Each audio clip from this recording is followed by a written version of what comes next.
예수님이 무슨 일을 하셨고 무슨 말씀을 하셨는지 조금은 아셔야 된다 하는 것입니다. 오늘 예수님에 대해서 공부하려고 합니다.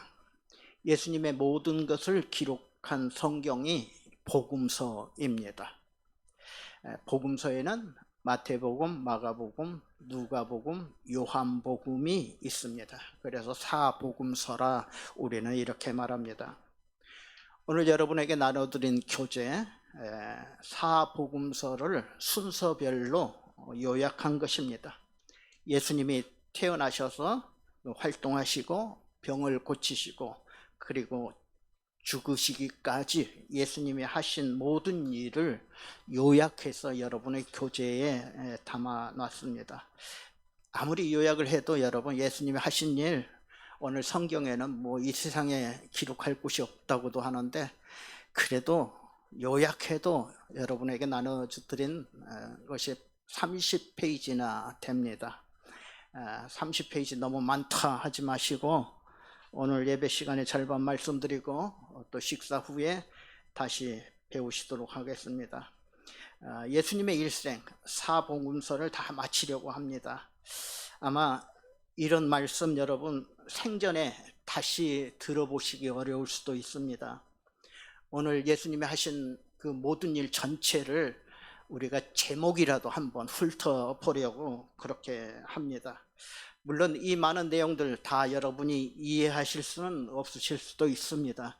그러나 오랫동안 교회 생활을 하시면서 우리가 예수님에 대해서 예수님이 나시면서부터 활동하시고 무슨 말 하셨고 그리고 죽으실 때까지 한눈에 이렇게 한번 살펴보는 것도 참 큰 도움이 될 거라 이렇게 생각합니다. 그래서 오늘도 성경 공부 계속 하도록 하겠습니다. 예수님 오실 것을 예언한 선지자들이 있습니다. 이사야 선지자는 예수님이 처녀의 몸으로 이 땅에 오실 것을 예언했습니다. 미가 선지자는 예수님이 베들레헴에서 나실 것이라고 예언했습니다.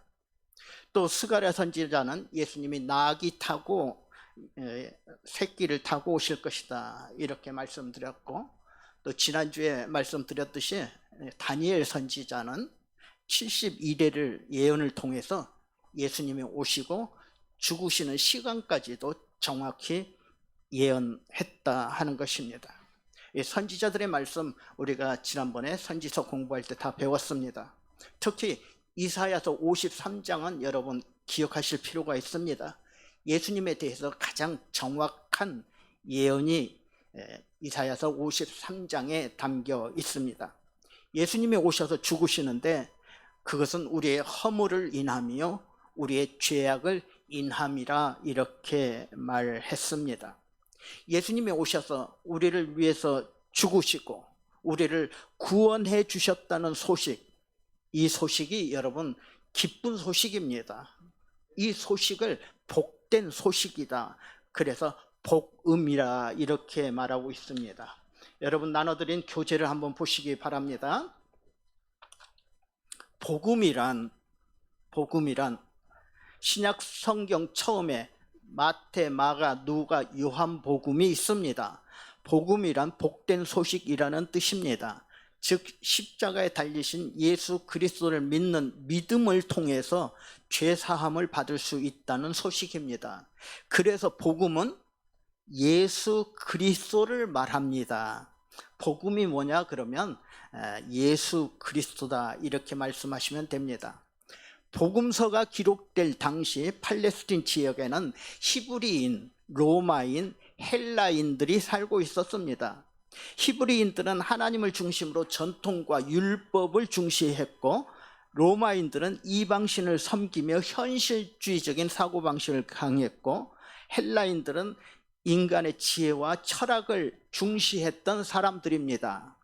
그래서 복음서를 기록한 것도 마태복음은 히브리인들을 대상으로 구약의 성취와 왕으로 오신 예수님을 강조하고 있으며 마가복음은 로마인들을 염두에 두고 당시 로마인들 대부분 종이었던 점을 감안해서 종으로 오신 예수님을 소개하고 있고 누가복음은 헬라인들을 위해서 완전한 인간 예수를 설명하고 있으며, 요한복음은 영원한 시각에서 신적인 예수님을 강조하고 있는 성경입니다. 자, 사복음서가 있었다 그랬죠. 각 복음서마다 복음서 쓰시는 분들이 이 누구를 대상으로 써야 되겠다 하고 작정하고 그렇게 기록했다 하는 것을 우리는 압니다. 예수님의 일생 기록된 사복음서에서 예수님의 탄생, 예수님의 공생의 시작, 초기 갈릴리 사역, 예수님의 병고침 사역, 예수님의 기적들, 예수님의 말씀 사역, 그리고 십자가 사건과 부활 등에 관한 내용을 이 교재에서는 순서별로 종합해서 여러분 이렇게 담겨 있다 하는 것입니다. 자, 그러면 사복음서의 처음 시작은 어떻게 하고 있는가? 마태복음 1장 1절에 보시면 아브라함과 다윗의 자손 예수 그리스도의 세계라. 아브라함이 이삭을 낳고 이삭은 야곱을 낳고 야곱은 유다와 그의 형제를 낳고 그러면서 족보를 얘기하고 있습니다. 마가복음 1장 1절은 하나님의 아들 예수 그리스도의 복음의 시작이라 하면서 이사야 그래 보라 내가 내 사자를 네 앞에 보내느니 그가 네 길을 준비하리라, 이렇게부터 시작을 하고 있습니다.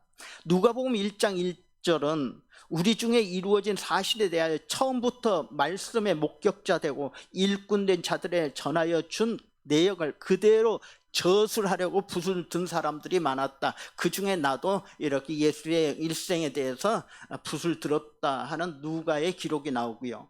요한복음 1장 1절은 태초에 말씀이 계시니라. 이 말씀이 하나님과 함께 계셨으니 이 말씀은 곧 하나님이라. 그가 태초에 하나님과 함께 계셨고 만물이 그로 말미암아 지은 바 되었으니, 예수 그리스도를 소개하면서 하나님과 동일시하게 영원성을 강조하고 있는 요한복음의 최초의 1장 1절 말씀을 볼 수가 있습니다. 자, 침례 요한의 탄생, 예수님보다 먼저 침례 요한이 이 땅에 온 것을 말해주고 있습니다. 침례 요한은 예수님보다 먼저 온 사람으로 예수님에 대해서 이렇게 소개해 주는 사람이다, 이렇게 보시면 됩니다. 예수님보다 침례 요한은 6개월 일찍 태어납니다. 침례 요한의 아버지가 나이가 많을 때 천사가 와서 아들을 낳을 것이라고 말합니다. 그리고 아들을 낳았는데 그 아들 이름이 누구의? 침례 요한이었습니다.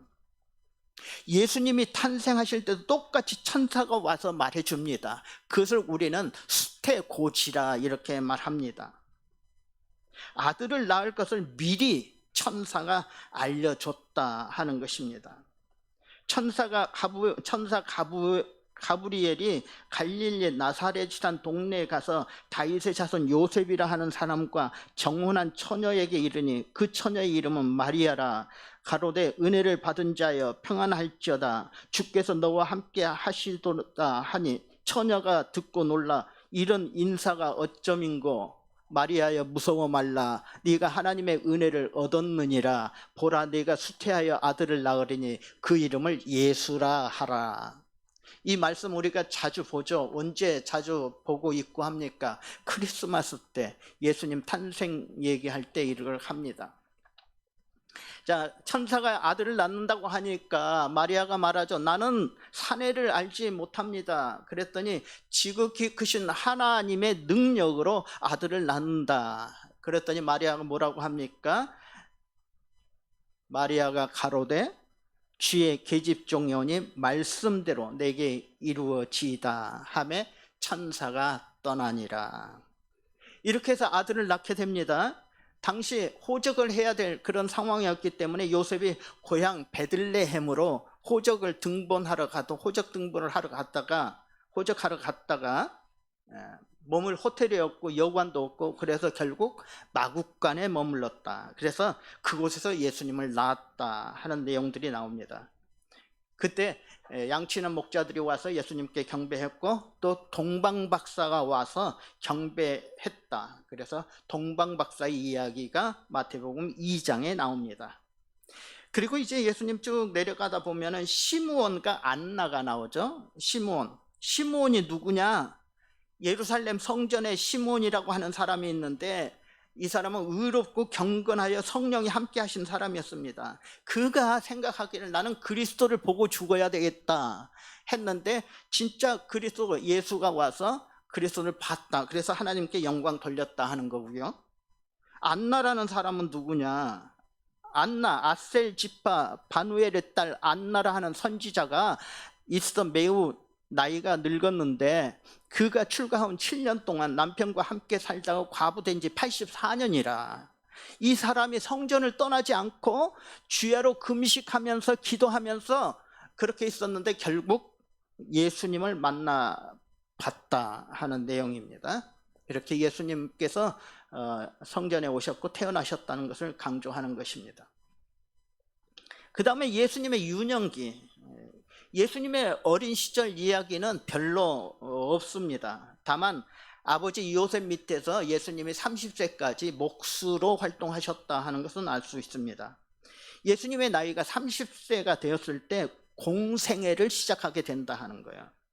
공생애란 뭡니까? 공적인 활동을 시작했다 하는 것이에요.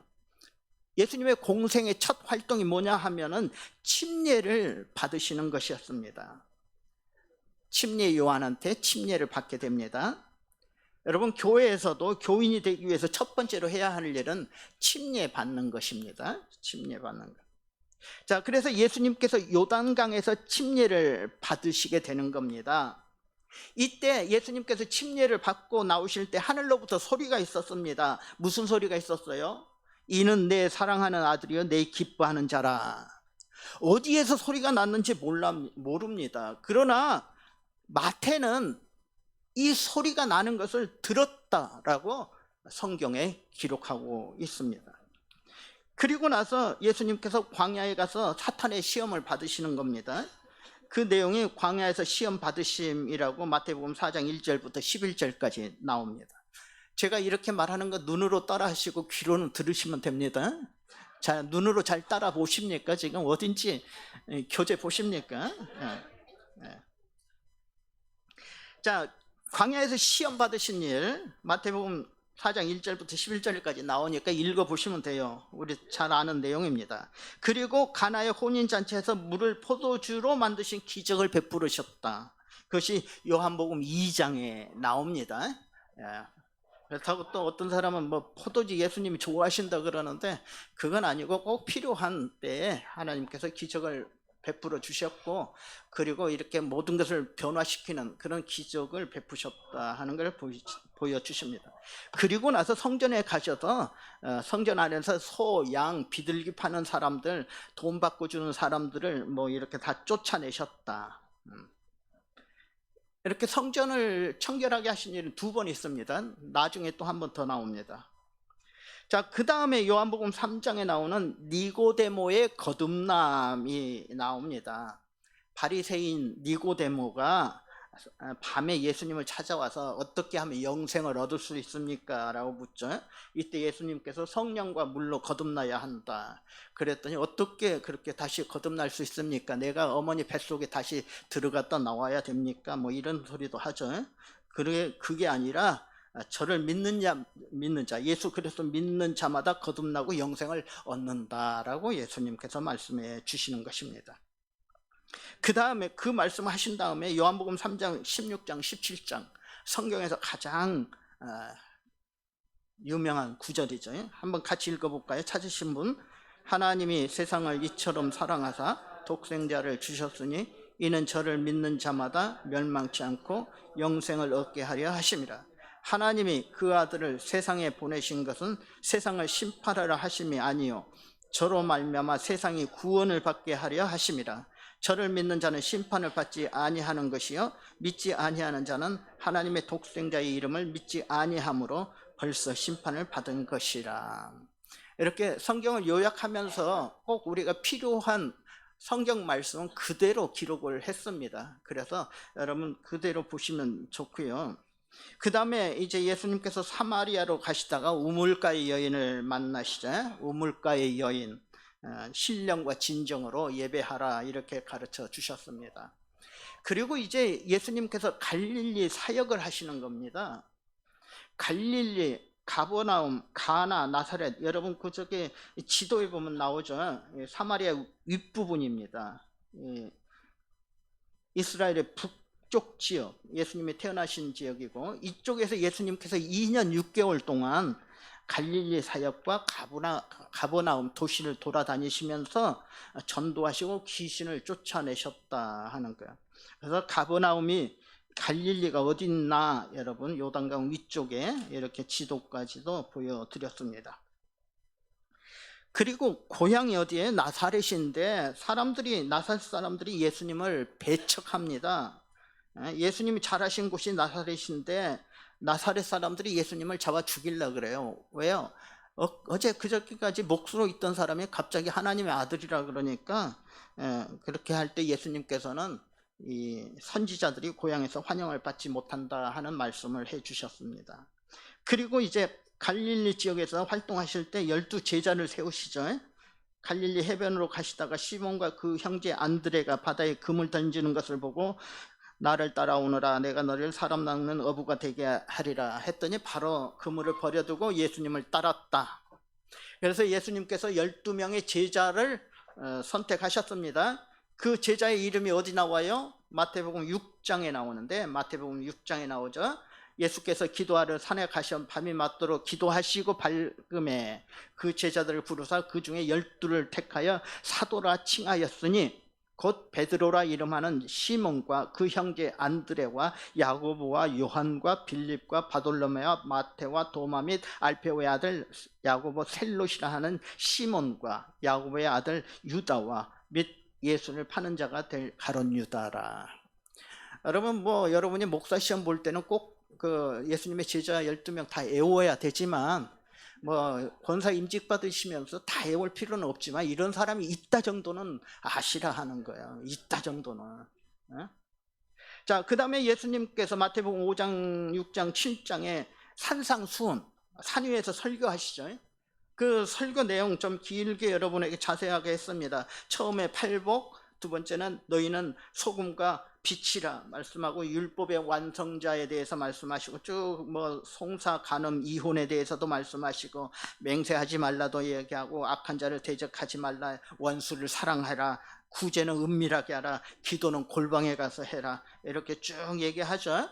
그리고 보물은 하늘에 쌓아두라, 염려하지 말라, 비판하지 말라, 구하라 그리하면 주실 것이요, 찾으라 그리하면 찾을 것이요, 문을 두드리라 그리하면 열릴 것이다. 이게 다 예수님께서 산상 위에서 하신 말씀입니다. 그 열매로 그들을 알지라. 좋은 나무는 좋은 열매를 맺고 나쁜 나무는 나쁜 열매를 맺는다. 그래서 너희는 좋은 열매를 맺어라, 이렇게 말씀하십니다.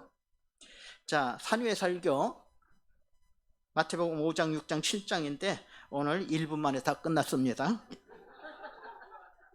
그 다음에 예수님의 병 고치는 사역이 나옵니다. 병 고치는 사역들을 쭉 뽑아봤습니다. 사복음서에서 다 뽑아봤는데, 첫 번째 베드로의 장모를 고쳐주십니다. 베드로가 아내가 있고 장모가 있었나 봐요. 장모가 열병에 걸려 누웠는데 예수님이 고쳐주셨다. 또 친구 4사람 지붕을 뚫고 와서 중풍병자를 고쳐주셨다. 손이 마른 사람, 손이 마비된 사람을 고쳐주셨다. 백부장의 하인을 고쳐주셨다. 백부장의 하인, 백부장은 뭐예요? 로마 군대 군인이죠. 이 백부장의 집 하인이 중풍에 걸렸습니다. 그래서 예수님, 내 하인 좀 고쳐주십시오 했더니 예수님께서 집으로 가자 그러십니다. 그랬더니 그냥 말씀만 하십시오. 예수님 말씀만 하시면 되는 줄 내가 압니다. 그래서 이렇게 예수님께서 로마 군인이 이렇게 믿음이 좋은 사람 처음 봤다, 이렇게 말씀하시죠.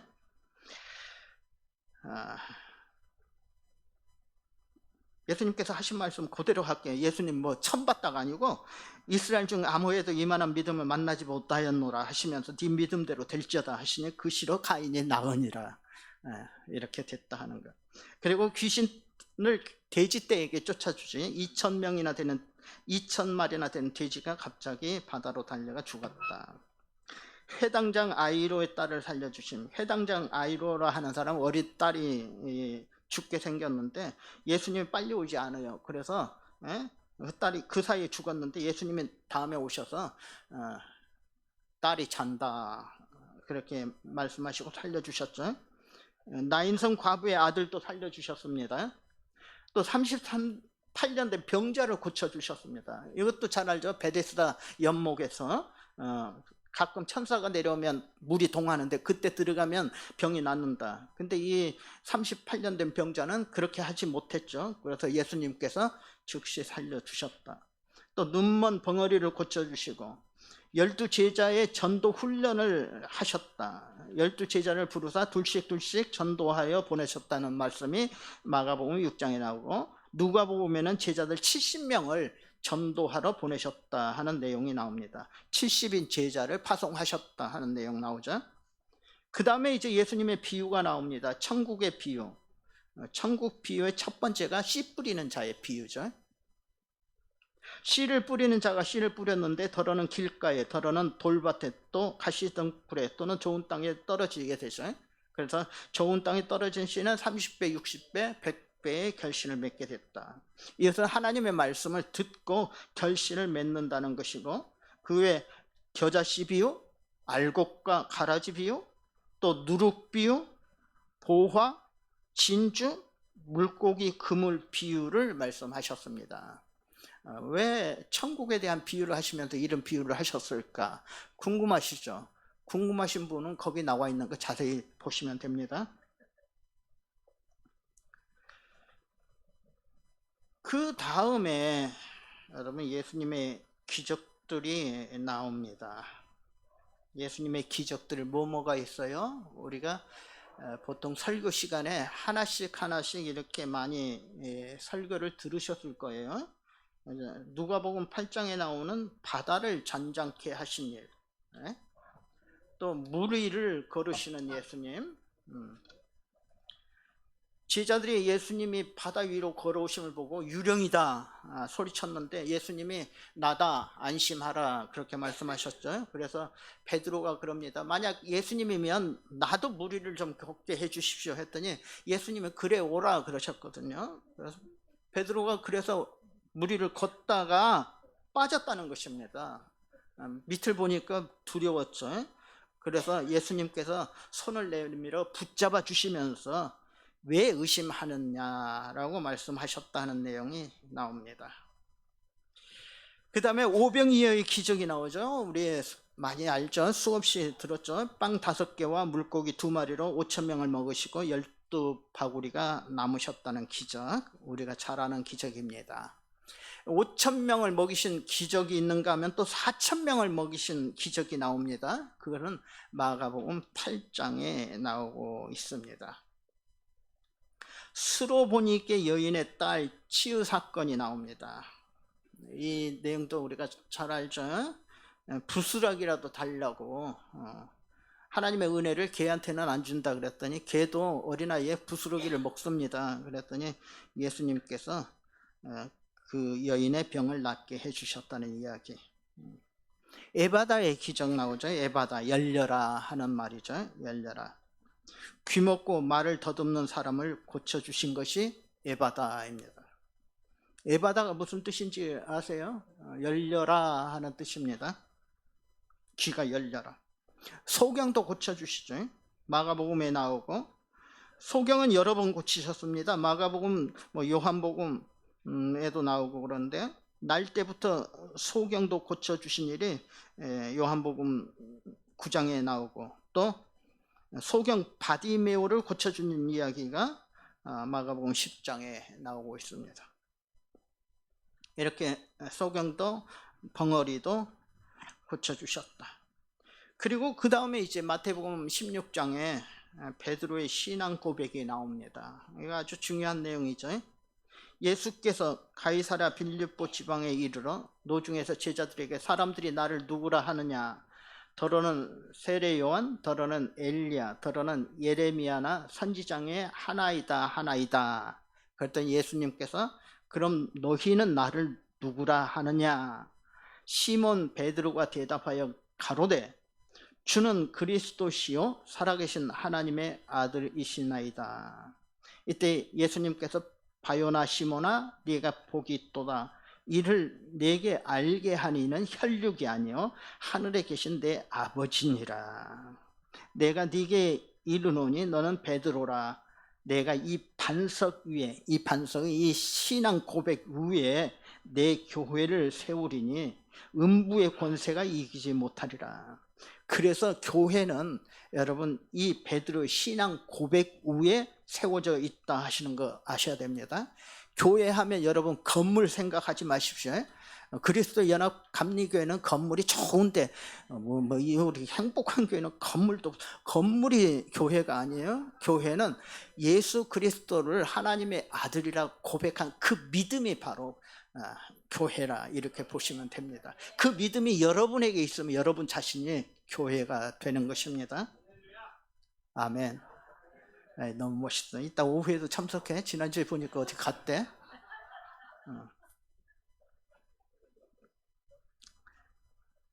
미안해요. 간 거 이렇게 말해서. 아니 있어야 될 사람이 안 계시면 찾게 되죠. 목사의 심정 그렇다고 이해하시면 됩니다. 그 다음에 뭐예요? 변화산 사건이 일어납니다. 변화산 사건 마태복음 17장에도 있지만 마가복음 9장에도 있어요. 자, 예수님이 구약의 엘리야 선지자를 만납니다. 또 모세를 만나 대화를 하십니다. 이 예수님보다 벌써 천년, 몇백 년 앞에 있는 그런 사람들을 만나서 얘기했다는 것. 이것을 예수님이 하나님의 아들이라 하는 증명이다 하는 거예요. 그것을 보여주셨어요. 자, 이렇게 예수님은 이제 산 위에서 모세도 만나고 엘리야도 만나고, 그때 베드로가 그렇죠. 여기가 좋사오니 여기에 초막을 짓고 여기서 삽시다 그랬더니 예수님께서 내려가자 그러셨어요. 그래서 산 위에서 내려오다 보니까 산 아래에서는 다른 제자들이 기다리고 있었는데 벙어리 귀신 들린 아이를 데리고 와서 제자들에게 고쳐달라고 합니다. 그런데 제자들이 고치지 못해요. 이때 예수님이 오신 것을 보고 이 아이의 아버지가, 귀신 들린 아이의 아버지가 예수님에게 얘기합니다. 예수님이 할 수 있으면 이 아이를 좀 고쳐주십시오. 이때 예수님께서 아주 유명한 말씀을 하시죠. 그게 무슨 말이에요? 할 수 있거든이 무슨 말이냐? 믿는 자에게는 능치 못한 일이 없느니라 라고 말씀하셨다. 저도 여러분도 믿는 자에게는 능치 못함이 없는 걸 확신하시길 바랍니다. 이게 변화산 사건에서 나오는 그런 내용들입니다. 그 다음에 예수님의 가르침이 나옵니다. 예수님의 가르침. 한 10분 더 해도 되니까 10분 좀 하겠습니다. 예수님의 가르치는 말씀이 참 많이 나오는데요.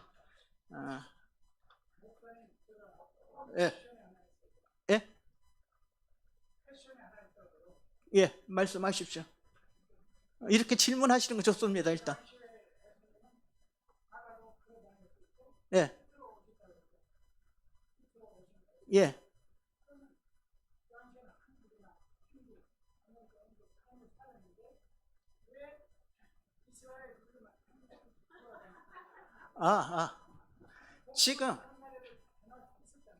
지금 예수님이 계실 때는 우리 저기로 보면은 굉장히 그 삼국시대 이런 때예요.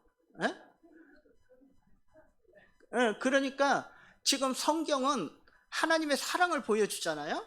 하나님의 사랑을 보여주는데 대표적으로 하나님이 이런 사랑을 베푸신다는 것을 아브라함을 선택해 주셔요.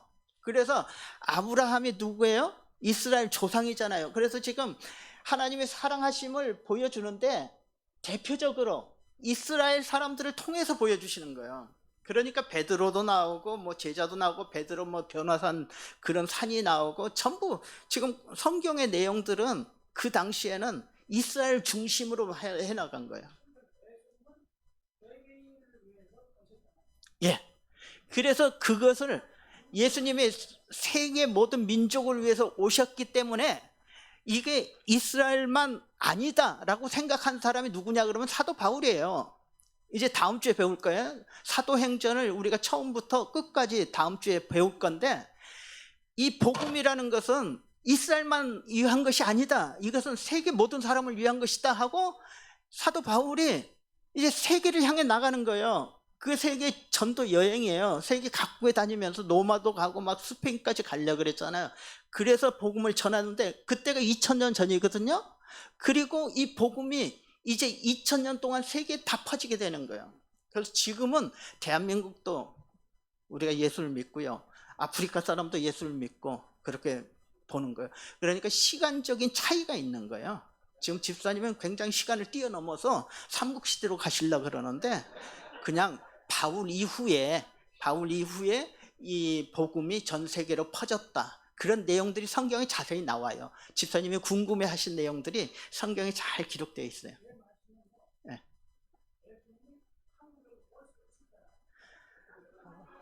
예수님이 한국 좀 오실 수 있죠. 지금도 한국에 계시죠, 어떻게 보면. 예수님이, 부활하신 예수님이 계시는데, 그 당시에는 예수님이 만약에 2000년 전에, 아니 2000년 전에 예수님이 한국도 나타나셨고 이스라엘도 나타나셨고 그 미국도 나타나셨고, 그래도 나타나신 거 몰라요. 왜냐 그러면 아무런 소통이 없거든요. 그러니까 그것을 성경을 통해서 이스라엘 나타나신 이거를 잘 보여주고 있는 거예요. 그리고 나서 이제 통신도 발달하고 이 도로 교통도 발달하잖아요. 그러면서 사도 바울이 이것을 이제 각 세계에 전달하는 내용이 사도행전에 나와요. 사도행전까지 공부하시면 조금 이해가 되실 것 같아요. 예. 좋은 질문이에요. 왜냐 그러면 예수님이 왜 이스라엘 사람만 이렇게 사랑하시고 이스라엘 사람들에게만 나타나시냐 하는 거거든요. 그러나 성경은 일단 이스라엘 사람들을 대표적으로 선택된 민족으로, 하나님의 민족으로 우리에게 보여주기 때문에 이 다음에는 이제 모든 열국이 다 하나님의 백성이 되는 거죠. 자, 예수님의 가르침이라고 했죠. 예수님의 가르침, 섬기는 자가 되라. 먼저 이 순서가 뭐 다를 수 있어요. 그러나 마가복음에 나오는 내용이 이제 섬기는 자가 되라. 가버나움에 이르러 집에 계실 때 제자들에게 너희가 노중에서 서로 토라는 것이 뭐냐. 제자들이 그랬거든요. 누가 더 크냐. 만약 예수님이 이 세상의 왕이 되면 누가 좌우정하느냐 우정하느냐 뭐 이런 얘기를 했잖아요. 예수님이 물어봐, 니네들 아까 길에서 무슨 얘기 했냐라고 물어보시죠. 그랬더니 저희들이 잠잠하죠. 할 말이 없죠. 이는 노중에서 누가 크냐 하고 쟁론하였습니다. 예수께서 12제자를 불러 이르시되 진실로 너희에게 이르노니 어린 아이와 같이 되지 아니하면 결단코 천국에 들어가지 못하리라. 누구든지 어린 아이와 같이 자기를 낮추는 그이가 천국에서 큰 자니라. 그러면서 누구든지 어린아이를 하나를 영접하면 곧 나를 영접하며 누구든지 나를 믿는 자는 이 소자 중에서 실족해 하면 차라리 연자 맷돌을 목에 달리고 깊은 바다에 빠지는 것이 낫다. 자, 아무든지 나오죠.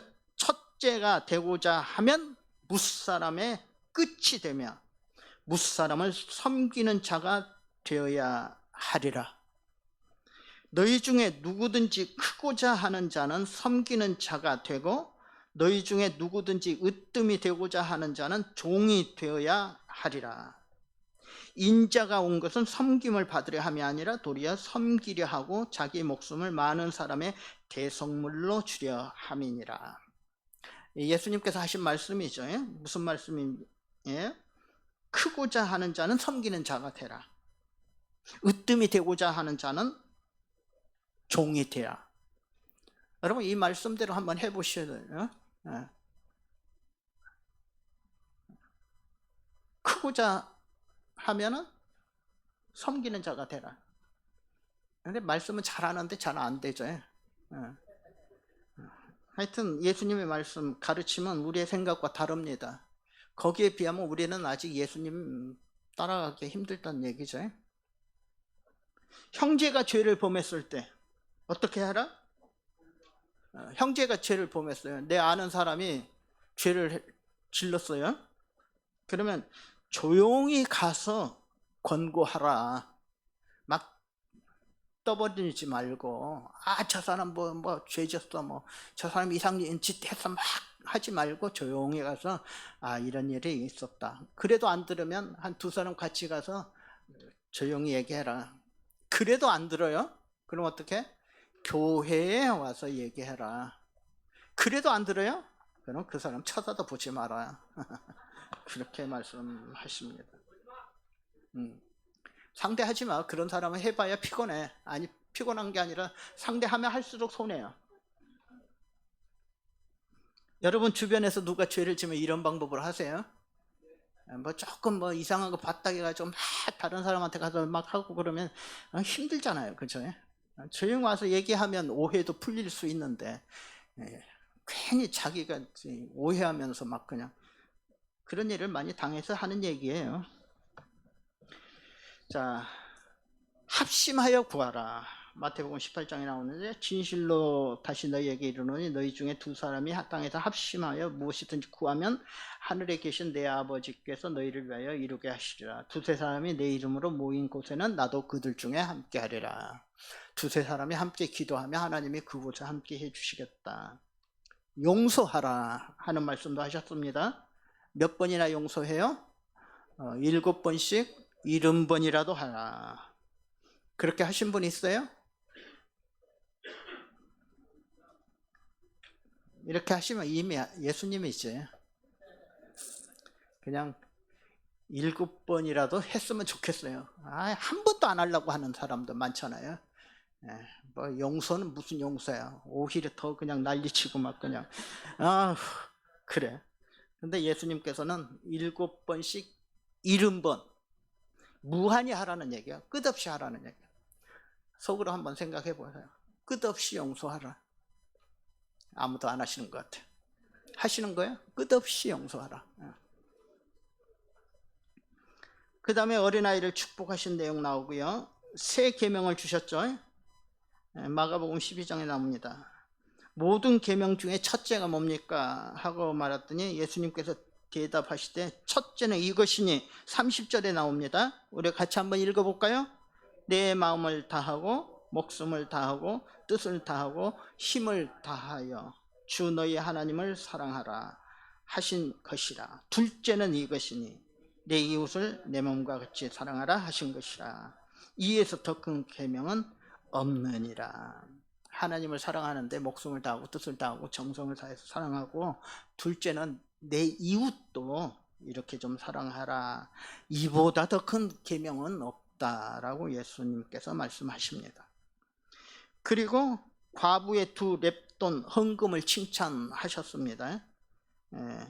두 렙돈이 얼마나 되느냐 뭐 하시는 분도 있는데 아주 적은 액수를 과부가 헌금을 했는데 예수님께서 칭찬하셨다 하는 얘기가 나옵니다. 그 다음에 말세에 깨어있으라 라고 마가복음 13장에서 얘기합니다. 말세에 무슨 징조가 있사오리까? 예수께서 너희가 사람의 미혹을 받지 않도록 주의하라. 많은 사람이 내 이름으로 와서 내가 예수다 할 것이다. 사실 한국에는 예수다고 하는 사람들이 뭐 한 30명은 된다 그러니까 누가 진짜인지는 모르겠어요. 진짜가 한국에 있을 일은 없는데 이런 일이 있지만 그때가 끝은 아니다라고 말합니다. 예수님께서 하신 말씀입니다. 그건 뭐냐?